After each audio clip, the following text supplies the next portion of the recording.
आप सभी को बसंत पंचमी 2026 की हार्दिक शुभकामनाएं। पति बच्चे की उन्नति के लिए अगर आप इन उपायों को कर लेते हैं, वो भी अपने घर पर रहकर, तो निश्चित रूप से सभी कार्यों में वृद्धि होती है, सौभाग्य बढ़ जाता है, सदा सर्वदा परिवार में खुशियां बनी रहती है। तो आइए जानते हैं बसंत पंचमी के दिन आपको कौन से कार्य करने चाहिए और कौन से नहीं। पूजा करने का शुभ मुहूर्त, राहु काल का अशुभ समय, संपूर्ण जानकारी हम देंगे अपनी इस वीडियो में। बस आपसे अनुरोध है वीडियो के अंत तक बने रहें। जैसा कि आप सभी जानते हैं अभी चल रहा है गुप्त नवरात्रि का समय और ये शुक्ल पक्ष है। ऐसे में माँ भगवती की पूजा, माँ सरस्वती के प्रादुर्भाव के दिन अपने आप में अबूझ मुहूर्त के रूप में अर्थात सर्वश्रेष्ठ समय के रूप में जाना जाता है। इस बार 2026 में बसंत पंचमी शुक्ल पक्ष की जो पंचमी तिथि शुरू हो रही है 23 जनवरी प्रातः काल 2:58 से और पंचमी तिथि का समापन होगा 24 जनवरी 2026 प्रातः काल 1:26 के आसपास रहेगा। तो आप सभी को सर्वश्रेष्ठ रूप में शुक्रवार के दिन यानी कि 23 जनवरी को बसंत पंचमी को मनाना चाहिए। अब आप बात करेंगे बसंत पंचमी के दिन आपको क्या करना है, क्या नहीं करना है। जैसा कि आप सभी को पता है बसंत पंचमी पर गृह प्रवेश, भूमि पूजन,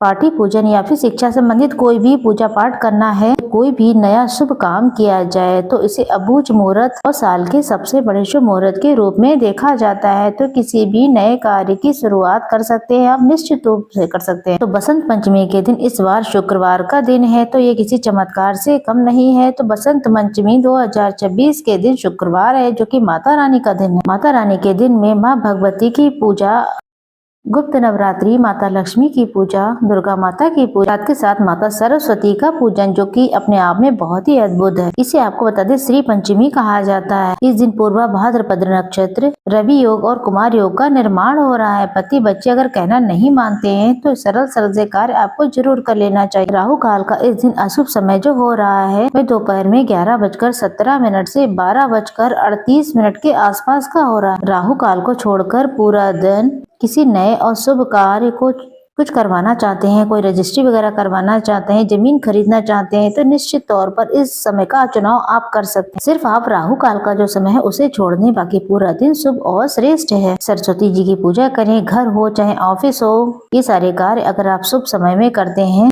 तो सरस्वती पूजन का शुभ मुहूर्त है 7:13 से 12:34 के आसपास रहे। तो आप कभी भी किसी भी समय पूजा पाठ कर सकते हैं। इस दिन आप विशेष तौर पर पीले रंग के वस्त्रों का चयन करें और एक ऐसी चीज है जिसे आपको जरूर खाना चाहिए। जैसे कि आप बता दें सूर्य उदय का समय इस दिन रहेगा सुबह 7:13 से सूर्यास्त का समय 6:03 रहेगा और ब्रह्म मुहूर्त है 5:37 से 6:25 के आसपास। अमृत काल का मुहूर्त रहेगा 7 बजे से 8:33 तक। अभिजीत मुहूर्त अर्थात हर कार्य की जो जीत का मुहूर्त रहेगा 12:16 से 1 बजे के आसपास का समय रहेगा। जैसा कि आप सभी को पता है बोर्ड के एग्जाम शुरू होने वाले हैं, आप बहुत परेशान है, पढ़ाई नहीं हो पा रही है, मन नहीं हो लग रहा है, तो आपने गुरुजी के मुख से सुना ही होगा कि 31 की संख्या में कहीं से भी आप सरसों के फूल लेकर आइए। इस समय मौसम है तो पीले सरसों के फूल बहुत ही आसानी से आपको मिल जाएंगे। बाजार में इस दिन बिकते भी हैं। अगर घर पर कहीं आस पास खेत खलियान है तो वहाँ से ले आए 31 सरसों के फूल। अगर बच्चे इस कार्य को स्वयं से करते हैं तो बहुत ही उत्तम है, नहीं तो बच्चों के नाम से उनकी परीक्षा, सरकारी, प्राइवेट या 10वीं 12वीं के एग्जाम है, सफल हो जाए वो, उनमें उनकी अच्छी राह बने, कार्यों में उन्नति हो। इसके लिए शिवलिंग पर आप सभी को 31 आवश्यक रूप से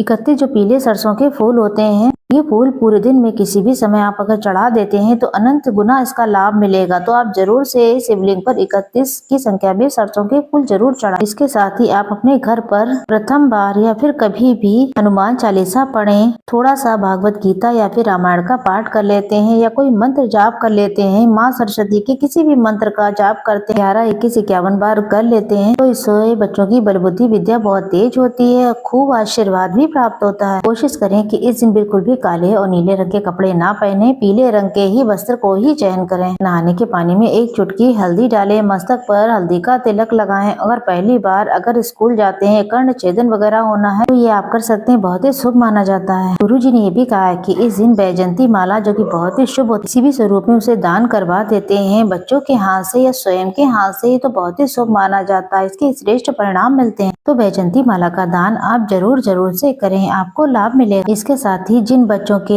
या फिर पति के एकाग्रचित्तता नहीं है। चंदन हर स्वरूप में सुख प्रदान करता है। आप सभी जानते हैं शिवलिंग पर चंदन से ओम जरूर से बनाएं। इस दिन शिवलिंग पर विशेष तरीके से जल चढ़ाना चाहिए। जैसे कि शुक्रवार का दिन है, इत्र, लाल चंदन, लाल फूल या फिर कमल गट्टा, इनमें से एक दो चीजें भी मिल जाए तो बहुत अच्छी बात। ये सारी चीजें धन की कमी को दूर करने वाली चीजें। अपना नाम गोत्र बोलकर और महालक्ष्मी का ध्यान करके उनके साथ जो है जो चीजें मैंने आपको बताई उनके साथ में शिवलिंग पर जल चढ़ाते हैं। बच्चों से भी कहें जो भी पढ़ाई नहीं कर रहे हैं, मन नहीं लग रहा, उनकी उन्नति नहीं हो रही, कहें तो उनसे कहें कि आप शिवलिंग पर ओम बनाए, चाहे घी से बनाए चाहे चंदन से बनाए। आपको पता है ओम में पूरा ब्रह्मांड समाहित है, आप सभी जानते होंगे। अगर आप किसी भी कंपटीशन की तैयारी कर रहे हैं, आपके बच्चे भी कंपटीशन की तैयारी कर रहे हैं तो कोशिश करें कि आप शिवलिंग पर जो बेलपत्र होती है 11-21 की संख्या में लेकर के शिवलिंग पर बेलपत्र, बीज वाली जो पत्ती होती है उस पर शहद लगाकर शिवलिंग पर बच्चों से कहें शिवलिंग पर उसे चिपका दीजिए। आपको जिस परीक्षा में बैठना है उसका स्मरण करके 11, 21, 1 या फिर जितनी भी मिल जाएं तो बीज वाली पत्ती पर शहद लगाकर आप शिवलिंग पर चिपका दीजिए। ऐसा करने से भी पढ़ाई में हमेशा ही उन्नति होती है। वहीं एक लोटे में जल ले लें और उसमें रुद्राक्ष डालकर के 1 घंटा 2 घंटे के लिए उसे छोड़ दें। फिर आप अपने बच्चे का नाम गोत्र बोलकर या फिर वो स्वयं से करना चाहता है तो 12 ज्योतिर्लिंग का ध्यान करते हुए शिवलिंग पर रुद्राक्ष मिश्रित जल जो है चढ़ा देता है तो बच्चा हमेशा ही उन्नति करता है, सौभाग्य बढ़ता चला जाता है और बच्चे आपके हमेशा ही कार्यों में उन्नति करेंगे, रोग सारे मिट जाएंगे। तो शिवलिंग पर रुद्राक्ष मिश्रित जल 12 ज्योतिर्लिंगों का ध्यान करते हुए बच्चों से आप बोले उन्हें समर्पित करना चाहिए और बाद में उस जल को थोड़ा सा शिवलिंग से चढ़ने के बाद उसमें से थोड़ा सा प्राप्त कर लें और बच्चों से कहें आप माँ सरस्वती का ध्यान करते हुए, माता लक्ष्मी, पार्वती माता और सरस्वती माता का ध्यान करते हुए, 12 ज्योतिर्लिंग का ध्यान करते हुए और बच्चों से कहें थोड़ा सा इसे ग्रहण कर लीजिए ताकि बच्चों का मन पढ़ाई में लगे, माता सरस्वती की कृपा रहे और धन संपदा का वरदान मिले, जीवन में आगे हमेशा ही हर कार्य में सिद्धि मिले। इस दिन पीले चावल का भोग माँ सरस्वती को लगाना चाहिए और खास करके घर पर आप अपने घर में प्याज, लहसुन, तामसिक चीजों का प्रयोग बिल्कुल ना करें और उधार देने से बचें। और इस दिन आपको पेड़ पौधे के पत्तियां तोड़नी नहीं चाहिए